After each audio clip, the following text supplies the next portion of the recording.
So now once we have talked about how to set up Android Studio, how to create a project, in this we'll talk about some terms used in Android. Because of course, right? Because when you go for further tutorials, we'll talk about lots of things, right? We'll talk about XML, we'll talk about Java, we'll talk about buttons, text view, layouts, then we'll talk about the draw images, all those things. So before starting with this, let's talk about some terms we'll be using in this videos or in this series. So we'll start with the first one, which is the project structure. Okay. So what's your project structure here? In your project, it will be called as app, and inside that you'll be having lots of folders. One of the important folder is your important file is your manifest. I will discuss about manifest at the end of the video. So just remember, we have to talk about manifest. Now next we have is Java. So what is Java file here? So all your working files, all your operations will be inside these Java files, and that Java files will be inside this Java folder. Okay, so maybe you'll be having thousands of classes or thousands of files. So all these files will be in a particular folder, your package. So let's say you're talking about com.telesco.edition, com.telesco.login, com.telesco.signup. But maybe you have a different operations now. You're talking about logging. So we'll say com.telesco.logging.logger. So we'll be creating lots of files, and all these files will be in different packages. So all these packages will be inside this Java folder. Now what next? We require some images, we require some values, some strings. So that will be in this res folder, which is also called as resource folder. So inside resource, we'll be having layouts, we'll be having drawable, which means you'll be having all the images. You can have your XMLs here also. So like images, like let's say you want to go for the background image. You want to provide some effects in the background. You can use XML there. So all those things will be inside this drawable folder. The next one is value. So let's say you want to use some strings in your project. So throughout your project, you will be using lots of captions, a string. So let's say on the button, you'll be having some string. On the label, you'll be having some string. So you can mention everything inside this values folder. Okay. And then we have something called as Gradle now.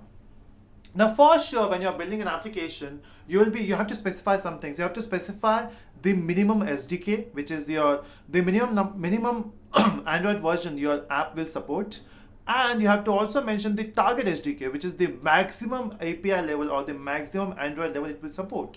So let's say if you're mentioning that the minimum SDK is it's ice cream sandwich, that means your app will not support on any phone which is below an ice cream sandwich.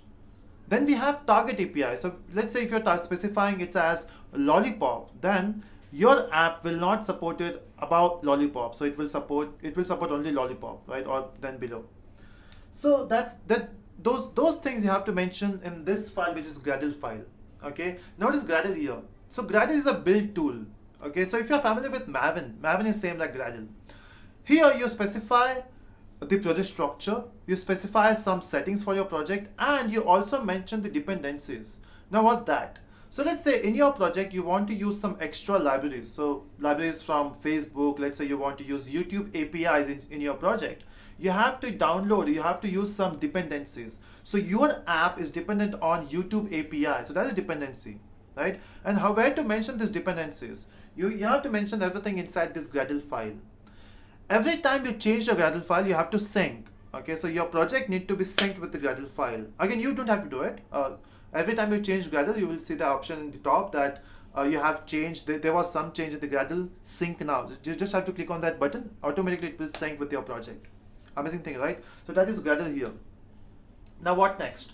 Now let's say you have created a project. You got the project structure. Now, in your application, you'll be having multiple layouts, right? Maybe multiple forms. So each form here will be called as activity. Now, what is the activity here? So let's say you're working with a login form. So once you open an app, the first page you see is a login form. That's one activity.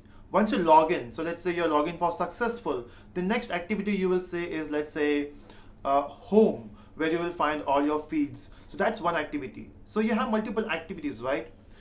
Now, to create this activity, we require two things. One, to design the activity, we require XML file.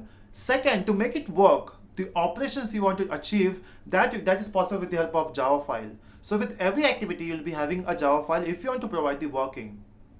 Okay, so we have a form.xml here in which you have you are asking for the username. So that's the So that is possible with the help of edit text. You want to show an image, a user profile pic, you can say. That is with the help of image view. So these are the components in your designing thing. Now in image view, you can assign the image, again, from where it will come. You guessed it right, it will come from drawable, right? So because you have all the images in drawable folder here, and you can fetch this image here. That's not my pic, okay? That's just my some kind of my logo. So we have two things here. I'm sad or I'm happy. So if you look my face now, I'm happy. But if you say this is sad, right? So you have to check here, that is sad. So this will select only one, that's radio button, right? If you're familiar with Java, of course you know about this thing. This is radio button. And then we have a button. So once you complete the form, you can click on a button here, which is done. We also have text view for the label. So let's say you have to enter your name. So that's label, right? So that's text view here. So to enter text, we have edit text. To show the text, we have text view. Sounds good, right? And once you click on the button, it should do something. Now where to mention it has to do something. And that is your Java file here.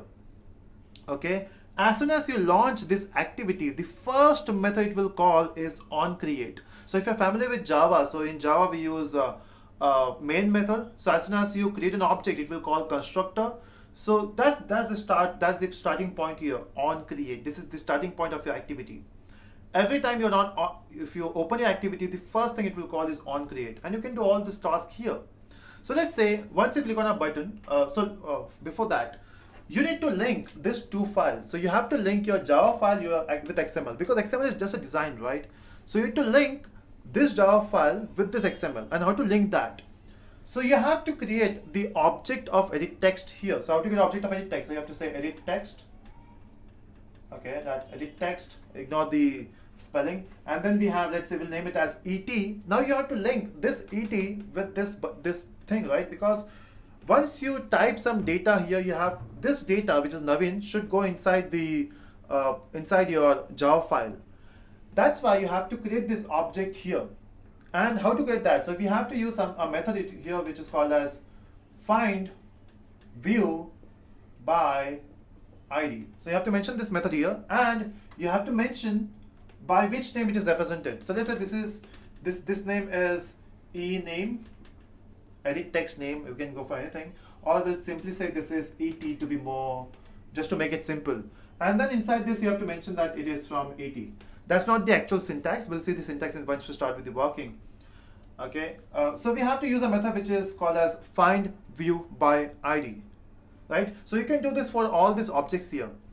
But hold on, there's a problem here.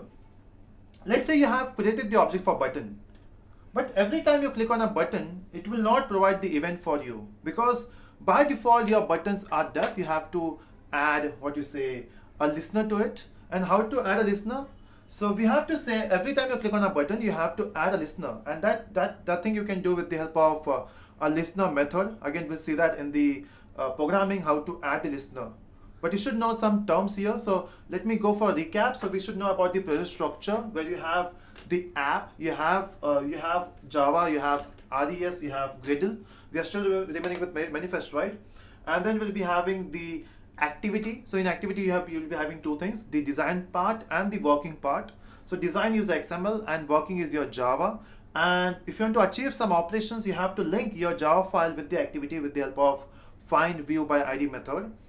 And yeah, so that's your activity and structure. Now let's talk about the manifest. Now what exactly manifest is, so let's say you have lots of activity in your project. So let's say you have 5 to 6 activities. Now in manifest, you can specify with which activity you're working with, or you have to define all the activities you're working in your project. And you can even specify the starting point of your activity. So you can set the launcher activity.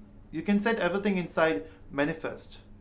Sounds good, right? So again, we'll see that in the coding part, how it works. So if you have multiple activities, you can set all these activities with the help of manifest. Okay, so you just have to remember all this so that we can start with the actual coding part. So that's it. Thank you so much for watching, and make sure you subscribe to the channel, and thanks for watching video. And there's one more thing.